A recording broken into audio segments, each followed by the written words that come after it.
High-resolution printing requires high-resolution images. But when you grab something from Google Images or have an old picture taken with an old phone, the resolution might not be sufficient for printing, resulting in pixelation. However, this issue can easily be bridged using AI image enhancement, which will not only enhance the clarity of an image, but will also upscale its resolution. Let's see how. First of all, download the UniConverter from videoconverter.wondershare.com because we're going to use it for this task. Now, here is the image, and here is its printed version. Not the greatest at all. Let's fix it. Click on the Image Enhancer AI. We're going to focus on using two features of this tool, the Auto Enhancement and the Image Upscaler. You can process 20 images simultaneously, so import all of the ones you'd like to print. Then, if your image or images are sharp and clear, and the only problem is that they're low in resolution, you can begin by going straight to the Image Upscaler. However, if the images have already been compressed and resized and converted so they look pixelated and blurry, first apply the Auto Enhancement.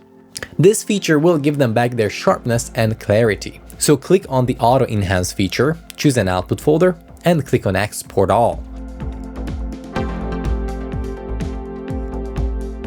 Now import these images back into the Image Enhancer AI and choose the Image Upscaler this time. Depending on their original resolution, you may choose from 2 times, 4 times, or 8 times upscaling. I think generally 2 or 4 times is enough. Again, click on Export All. Once the process is finished, these images will be suitable for printing.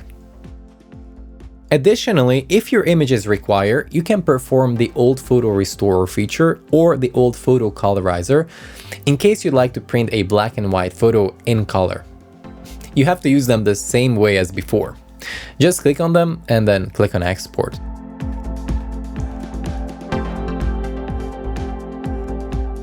And now I just have to print. Look at the result of the printing of this enhanced version. Much better. And look at the original one once again. If you like the results, be sure to leave a thumbs up and subscribe to the channel. Thanks for watching. I'll catch you in the next video.